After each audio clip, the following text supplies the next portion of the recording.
గెలిపించాలా, మొదటి ప్రాధాన్యత ఓటు వేసి గెలిపించాలి. అధ్యాపక మిత్రులందరినీ కూడా మనస్ఫూర్తిగా ప్రైవేట్ లెక్చర్స్ పక్షాన మీకు ధన్యవాదాలు తెలియజేస్తూ, అదే వరుస క్రమంలో వరుస పద్ధతిగా మనందరం కూడా ముందుకు సాగాలని, చైతన్య రథం ఎక్కినటువంటి మా నాన్న జిఎన్ఆర్ విజయ రథంతో తిరిగి రావాలని మీ అందరి తరఫున నేను ప్రత్యక్షంగా ఆ భగవంతుని ప్రార్థిస్తూ ముందుకు సాగాలని కోరుతున్నాం.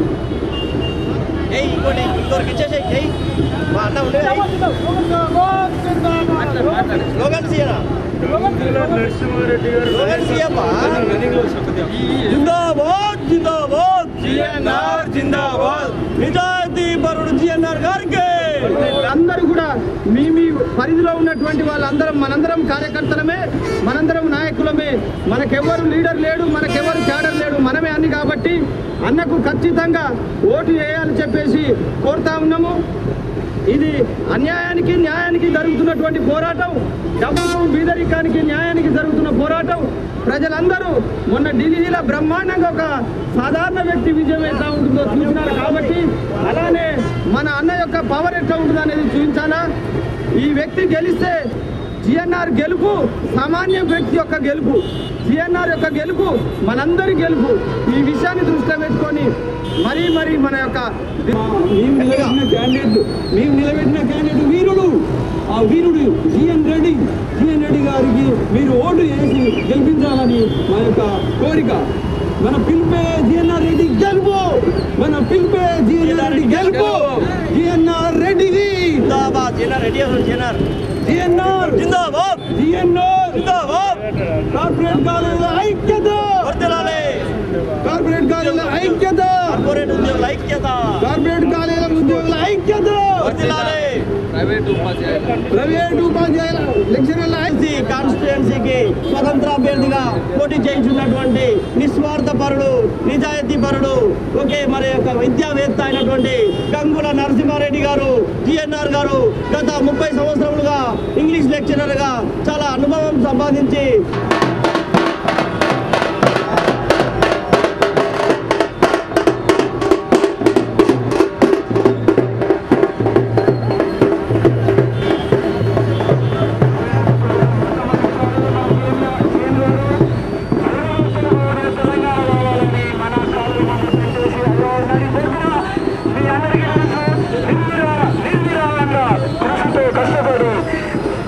చేశాడు. ఇలాంటి గొప్ప వ్యక్తితో ఉన్న వ్యక్తికి మనం ఓటేసి గెలిపించాలని ఫస్ట్ ప్రాధాన్యత నెంబర్ 1 ఓటేసి గ్రాడ్యుయేట్స్ అందరి తరఫున మీరు గెలిపించి. సో మరి ఈ యొక్క ఉద్యోగుల యొక్క ఎటువంటి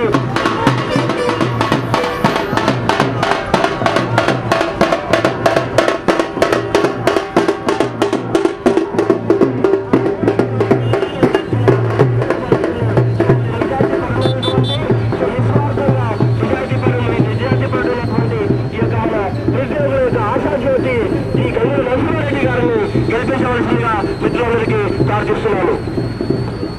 ప్రియమైన మిత్రులారా, మీకు తెలుసు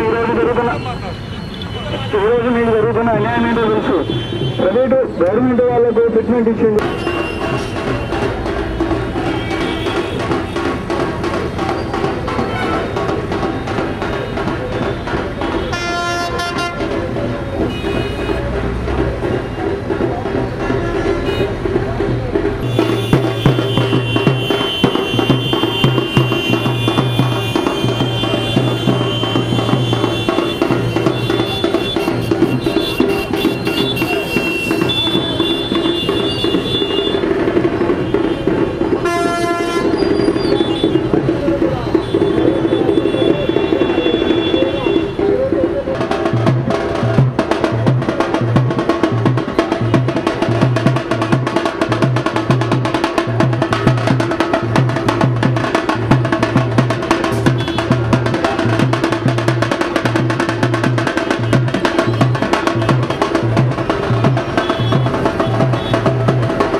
ఎక్కుతాను ఆ బండి ఎక్కుతా ఆంధ్ర వాళ్ళ యొక్క వలసత్వాన్ని ఖండించిన మొదటి వ్యక్తి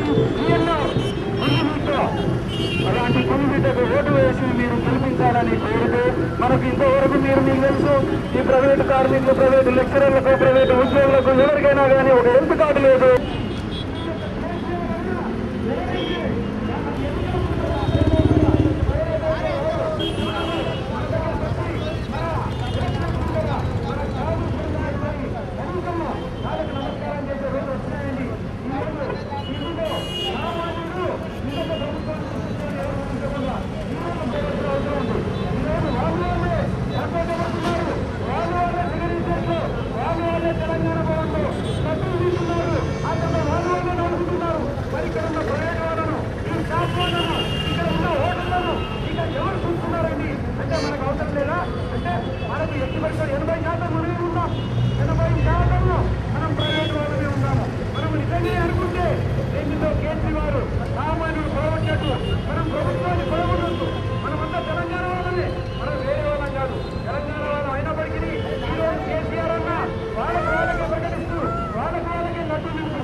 వాళ్ళంతా గుండెల్లో రాళ్ళు పరిగెత్తుంటాయి.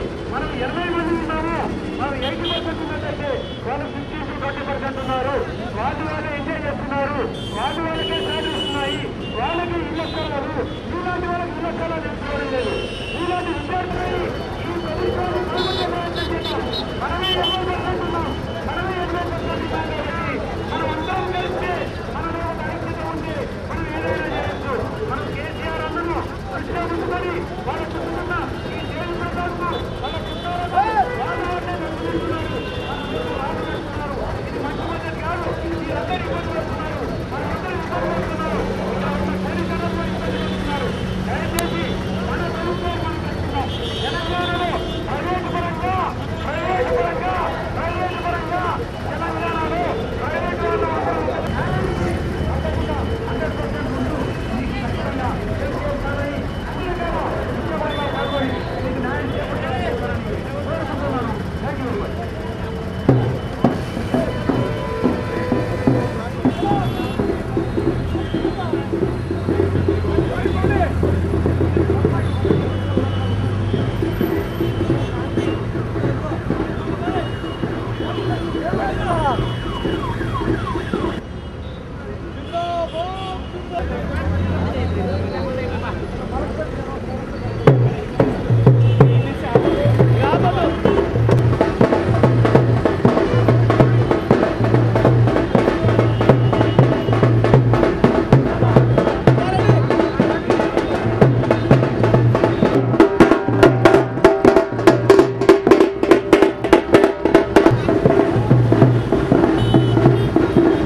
వాళ్ళే ప్రభుత్వం వాళ్ళు ఎవరైతే ఉన్నారో కొంతమంది ఉద్యోగ సంఘాలను ఉన్నాయి. ఆ ఉద్యోగ సంఘాల వాళ్ళకి ప్రిఫరెన్స్ ఇస్తూ వాళ్ళకి 43% అని ఏదైతే వాళ్ళకు నిర్ణయం చేశారో మేము చేయొద్దంటలేమండి. వాళ్ళకి చేయండి, మేము చాలా హ్యాపీగా ఉన్నాము.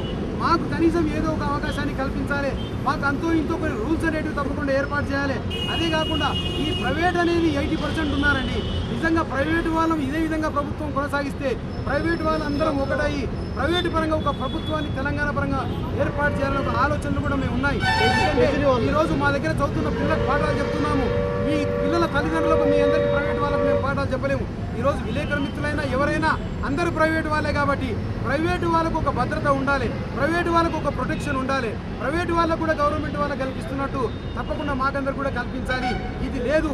ఓన్లీ దేవి ప్రసాద్ గారైనా, ఆ తర్వాత ఈరోజు శ్రీనివాస్ గౌడ్ అయినా, లక్ష్మారెడ్డి కానీ ఎవరైనా సరే వీళ్ళందరూ వాళ్ళ చుట్టుముట్టు తిరుగుతూ వాళ్ళే ఫంక్షన్లు చేసుకుంటూ తెలంగాణ భవన్లో, సెక్రటరీ భవన్లో ఒకరికొకరు లడ్డూలు తినిపించుకుంటూ మా నోట్ల రాళ్ళు కొడుతున్నారండి. ఇది మంచి పద్ధతి కాదు. మాకు తప్పకుండా ఈరోజు 80% మేము ప్రైవేట్ వాళ్ళు ఉన్నాం కాబట్టి నిజంగానే మేము అనుకుంటే మీ ప్రభుత్వాన్ని తప్పకుండా పడగలుగుతాము. పడగొట్టే అధికారం మాకుంది. మేము సామాన్యులం కాదు, అతి సామాన్యులము. ఈరోజు ఢిల్లీలోనే ఎవరు ఎక్స్పెక్ట్ చేయనంతగా ఈరోజు ఒక సామాన్యుడు ఐఐటిఎన్స్ అందరిని వచ్చేసేసి ఒక ప్రభుత్వాన్ని ఎవరు ఊహించినంతగా తెచ్చారు. ఇది కూడా ఈ టైంలో అని చెప్పలేము. మాకు అసంతృప్తి ఉంటే మమ్మల్ని ఇదే విధంగా చేసి వాళ్ళే ఎంజాయ్ చేసి అది చేసినట్టయితే చాలా కష్టం. మా ప్రైవేట్ వాళ్ళందరికీ తప్పకుండా హెల్త్ కార్డు ఇవ్వాలి. ఈ హెల్త్ కార్డే కాకుండా మా జాబ్లకు ప్రొటెక్షన్ ఉండాలి. ఈ జాబులే కాకుండా మాకు రేపు తప్పకుండా ఏ ఎలక్షన్స్ ఉన్నా ఒక 60-70% కోటా మాకు తప్పకుండా అలాట్ చేయాలి. ఇది కాకపోతే ఈరోజు కేసీఆర్ అన్న తెలంగాణ తెచ్చుకోవడానికి ఆయన మేమంటే ఉండి ఏ విధంగా అయితే ఎన్నో రకాలుగా ఏదో చేసి ఉద్యమాలు చేసి నిజంగా ప్రాణత్యాగం చేయాలనుకున్నాడు.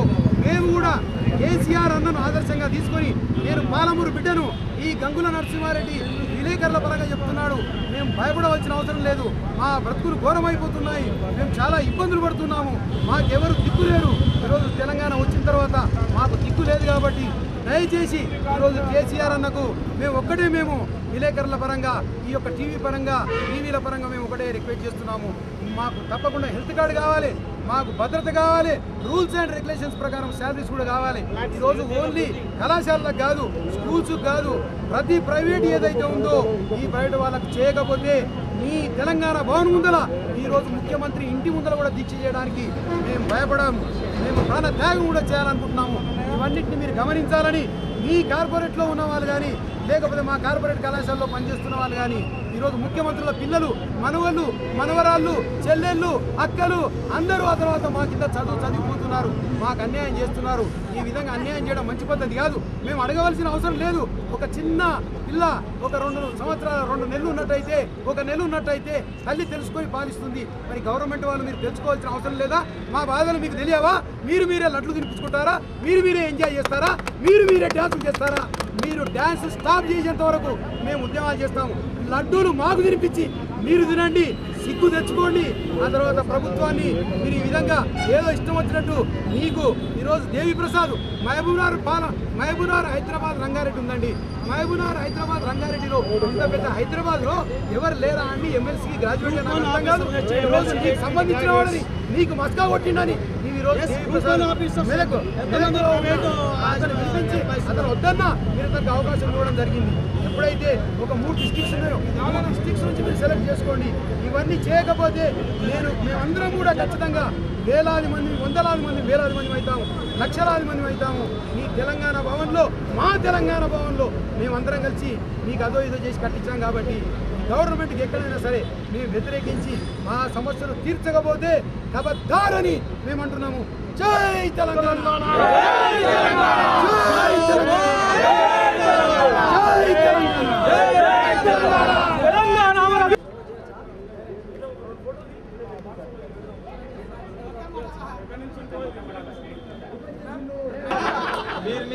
మీరు ఓటు మాకేరి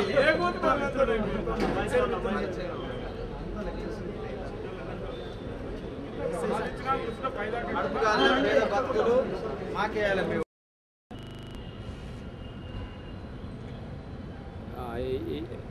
కన్ఫర్మ్ ఏముందన్న పోయి అయితేనే అంటాడు కానీ